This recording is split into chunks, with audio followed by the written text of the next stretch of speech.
And coverage ન્યૂઝમાં આપનું સ્વાગત છે। ભાજપ સરકાર સંસ્થાને નષ્ટ કરવાનું કામ કરી રહી છે।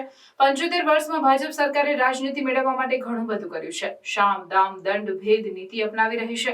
લોકતંત્રની મજાક બનવામાં આવી રહ્યું છે। ભાજપ સરકાર ઉમેદવારને ખરીદવાનું કામ કરે છે। ભાજપનો સીધો સંબંધ લોકતંત્ર મજાક બનાવવાનું છે। ભાજપ દ્વારા કર્ણાટક, મધ્યપ્રદેશ, મહારાષ્ટ્રમાં સત્તા મેળવવા ખરીદ વેચાણ કરવામાં આવ્યું હતું, જેવા અનેક આક્ષેપ કરતા કોંગ્રેસના वरिष्ठ नेता અને પૂર્વ सांसद डॉक्टर अभिषेक मनु सिंघवी। जो आपने अभी 4+8 का आंकड़ा देखा सूरत में, वो इसी का एक दूसरा प्रादुर्भाव और उदाहरण है। 4 वो प्रपोजल जो माना करते हैं और 8 या 7, शायद मेरे अंक गलत हो सकते हैं, जो मैदान छोड़ के चले जाते हैं। कितनी बार हुआ ऐसे 12 के आंकड़े का लोकतंत्र का मजाक हमारे 75 साल। ये सूरत का मुद्दा नहीं है, गुजरात का मुद्दा भी नहीं है।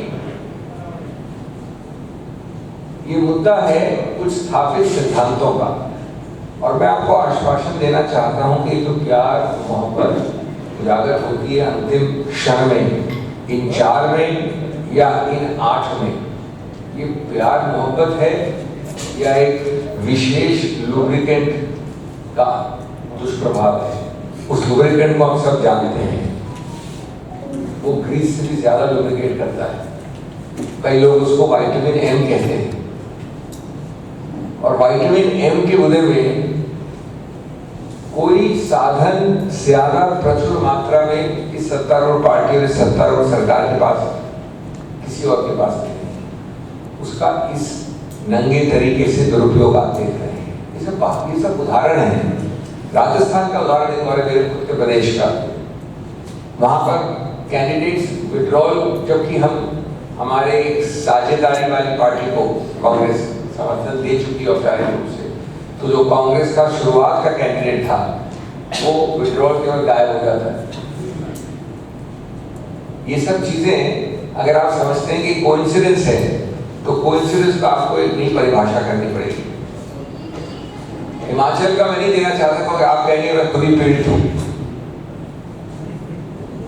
कई बार वैसे पीड़ित लोग या विक्टिम सबसे सच बात बोल सकते हैं, लेकिन आपने कभी सुना है कि 9 MLA एक 60-65 की हाउस में, जहां की 15 का बहुमत हो, वो प्यार था, मोहब्बत थी, अचानक लगाव था, आइडियोलॉजी थी, या वही लुब्रिकेंट और वही विटामिन एम था?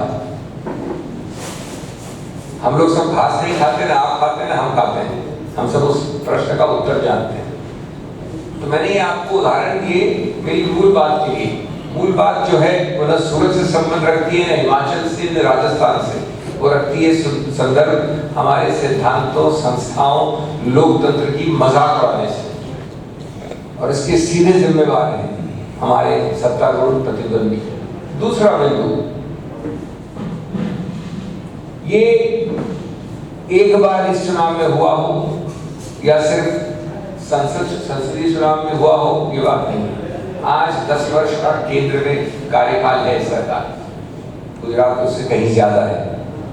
इस 10 वर्षों में कौन से मील पत्थर, कौन से बड़े बड़े कीर्तिमान स्थापित किए हैं इस विषय पे, दलबंदी पे, रुझान पे, बुलावा देने पे, प्यार और मोहब्बत बढ़ाने में।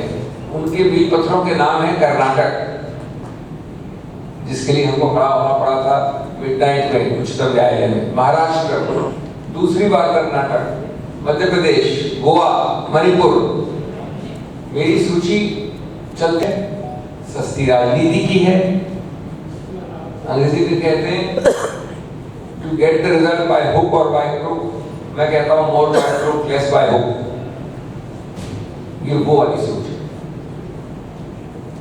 और इसका एक जो बड़ा विचित्र परिणाम हुआ है, उसके मैं मुझे आपको आंकड़े देना चाहता हूं। आपको मालूम है कि 417 जो कैंडिडेट्स इस चुनाव में माननीय प्रधानमंत्री की पार्टी बीजेपी ने घोषित किए हैं, उनमें से 116 इस प्रकार की दलबंदी, यानी 1/4।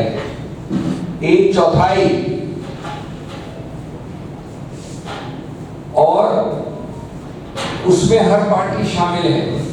सबसे ज्यादा तो कांग्रेस से हैं, लेकिन BRS, BSP, TMC, BJP, NCP, SP, AIADMK और 85% ये सब 2014 के बाद किया इन्होंने। कुछ ऐसे प्रदेश हैं, हरियाणा, जहां 50% ऐसे लोग हैं जो बीजेपी को कहते हैं लेकिन हैं बीजेपी से नहीं। अब आप बड़े आसानी का एक सरल उत्तर दे सकते हैं, क्या करें, उनका मन है वो चले गए, तो घास खाने वाली बात है। ये मन बनाया जाता है, ये मन क्रिएट किया जाता है आर्टिफिशियल तरीकों से, और वो आर्टिफिशियल तरीके हमारे गणतंत्र लोकतंत्र के सबसे बड़े शत्रु हैं। कभी सोच सकते हैं आपके 417 में से 116 ऐसे व्यक्ति हैं। इसलिए मैंने कहा कि लोकतंत्र की कीमत पर भाजपा चाहती है जैसे तैसे चुनाव जीतना, चुने जाना, चाहे चुनाव में बेईमानी हो, चाहे नेताओं को खरीदना हो। Gimmick, gambit and gagging is the model of BJP. They are adapted it and they have proved it again and again. And now we are seeing a new definition, not of election, but of selection. आपको जरूरत ही क्या चुनाव की, अगर आप selection की घोषित करते हैं सूरत जैसे प्रदेश में, सूरत जैसे कॉन्स्टिट्यूंसी में। मेरा तीसरा बिंदु दोस्तों, ये विटामिन एम का एक दूसरा पहलू मैं प्रादुर्भाव करना चाहता हूँ आपके सामने, और वो है कि वो पुरानी एक कहावत थी, एक फिल्म में एक गाना था, गंगा आई कहाँ से गंगा जाई कहाँ है। तो इस दूसरी तरह की गंगा के बारे में बात करना चाहता हूँ आपसे, वो फिल्म वाले सॉन्ग की नहीं, एक दूसरी तरह की गंगा है जो विटामिन एम से बहुत निकट संबंध रखती है। वो क्या है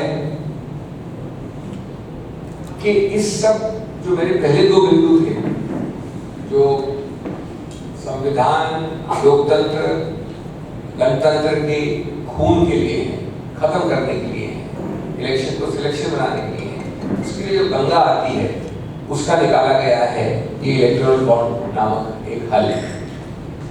उसके बिना और उससे बिना जोड़े ये काम नहीं होता। आप आंकड़े जानते हैं, लेकिन मैं कुछ चीज और कहने वाला हूँ। हम सब जानते हैं कि 2/3 वो बॉन्ड से खरीदे गए जब आपके साझेदारी वाले, मैं नॉर्मली आमतौर पर एकदम समय पर होता हूँ, मैं भी आज भी फिल्म से नहीं आया हूँ, हवाई जहाज फिल्म से आई थी, 2 घंटे लेट थी, इसलिए मैं शायद आशा करता हूँ, सीधा एयरपोर्ट से आया हूँ, पर मेरे हाथ की बात नहीं है, 10-15 मिनट आपको इंतजार करना पड़ा।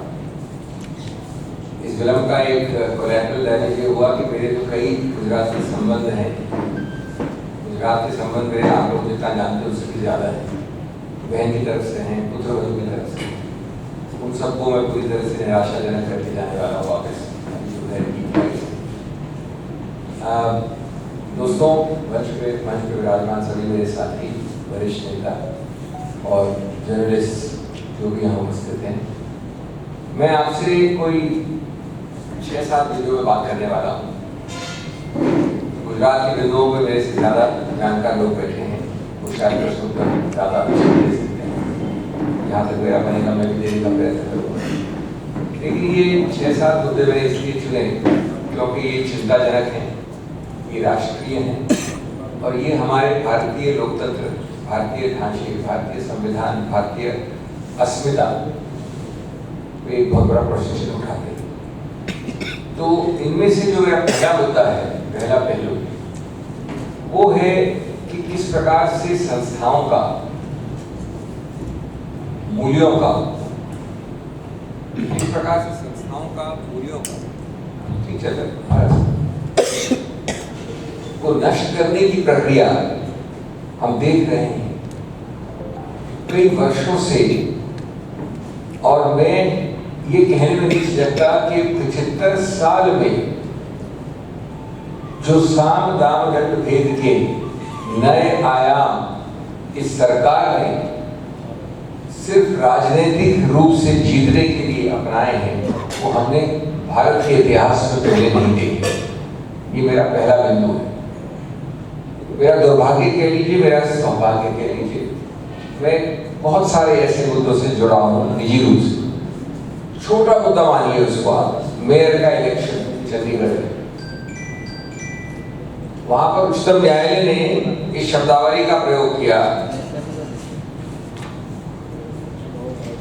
मॉकरी ऑफ डेमोक्रेसी, और फिर कहा, is this the behaviour of a presiding officer, the man defaces the ballots and then looks at the camera to see who is looking at them. लेकिन मैंने ये उदाहरण चंडीगढ़ मेयर के इलेक्शन के विषय में नहीं दिया है। ये एक चाल चरित्र चेहरा संस्कार बन गया है इस सत्तारूढ़ पार्टी। अन्य खबरों के लिए चैनल को सब्सक्राइब कीजिए। खबरों का नोटिफिकेशन पाने के लिए बेल आइकॉन को जरूर दबाएं।